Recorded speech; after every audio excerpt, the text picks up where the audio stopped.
dan hanya pinter akting monolog saja, menyedot banyak penonton, meski penonton bayaran. Panggung teater Balai Kota kali ini masih gamang mau melakonkan pertunjukan apa? 5 tahun lalu Anies melakonkan judul baru sandiwara politik Indonesia yang dikenal dengan judul Dari Ayat Mayat Menjadi Nikmat. Karya sutradara politik E.M. Saifullah tuh dulu tuh ya. Masih ingat gak? Sebuah judul sandiwara politik yang paling epik dalam sejarah drama politik Indonesia.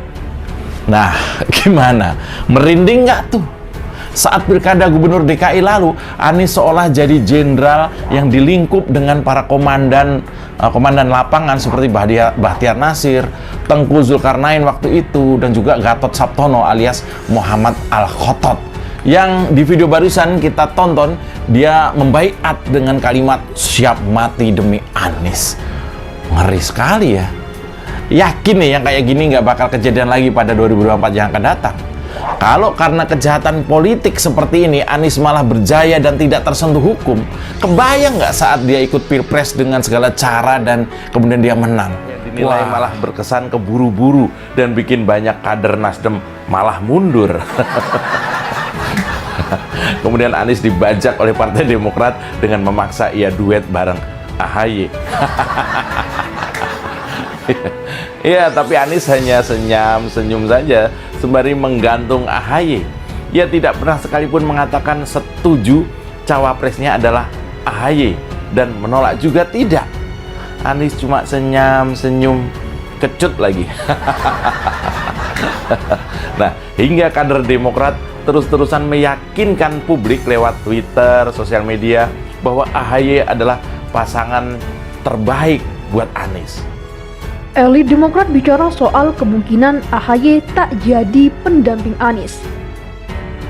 Koalisi antara Nasdem, Demokrat, dan PKS belum juga mendeklarasikan calon presiden dan calon wakil presiden yang akan maju dalam Pilpres 2024. Penyebab belum adanya deklarasi di koalisi perubahan ini disebut-sebut karena Demokrat dan PKS masih alot terkait calon wakil presiden. Pasalnya masing-masing ketua umum yakni Agus Harimurti Yudhoyono dan Muhaimin Iskandar alias Caimin sama-sama ngotot menjadi wakil presiden yang akan mendampingi Anies Baswedan.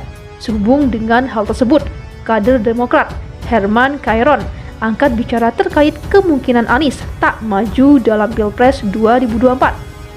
Apakah Demokrat akan legawa atau tidak? Kita lihat saja nanti, kata Herman, seperti dikutip melalui tayangan kanal YouTube TV One News pada Minggu 29 Januari 2023. Karena esensinya koalisi ini kan membicarakan hal-hal yang substansi, yang tentu ini bisa menjadi platform bersama bagaimana melakukan perubahan, perbaikan, atau tadi melanjutkan yang baik, dan kemudian kita menggali potensi yang bisa dikembangkan ke depan, terangnya.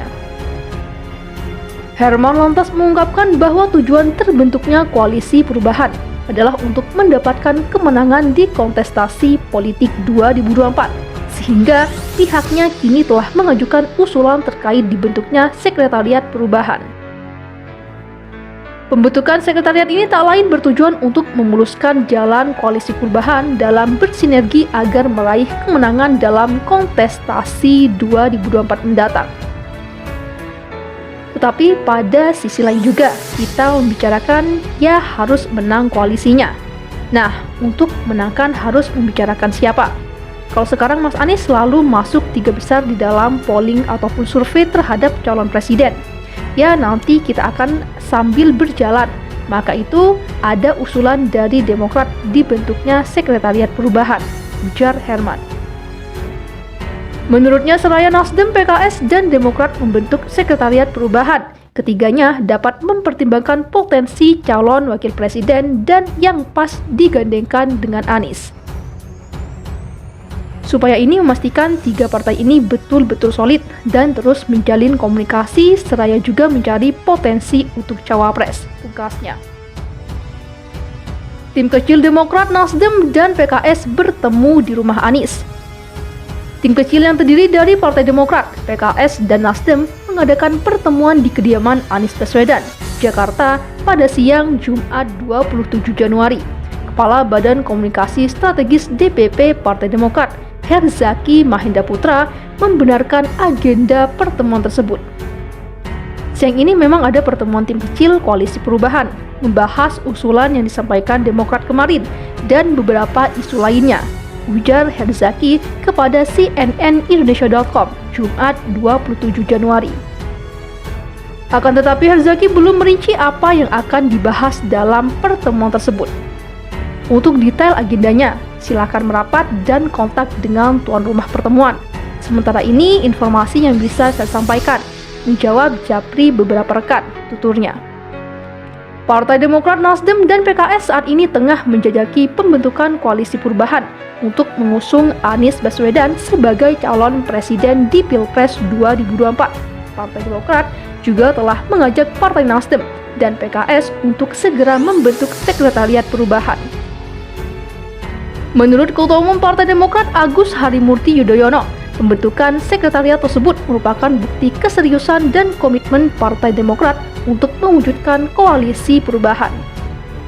Koalisi Partai Demokrat, PKS, dan Partai Nasdem dipersatukan oleh visi dan semangat yang sama, senasib dan seperjuangan untuk mengemban amanah rakyat, kata dia. Bagi Demokrat, Mas Anies adalah tokoh perubahan dan perbaikan, imbuhnya. Ketua DPP Nasdem Willy Aditya mengatakan, sejauh ini koalisi belum dideklarasikan karena masih ada perbedaan pandangan soal cawapres.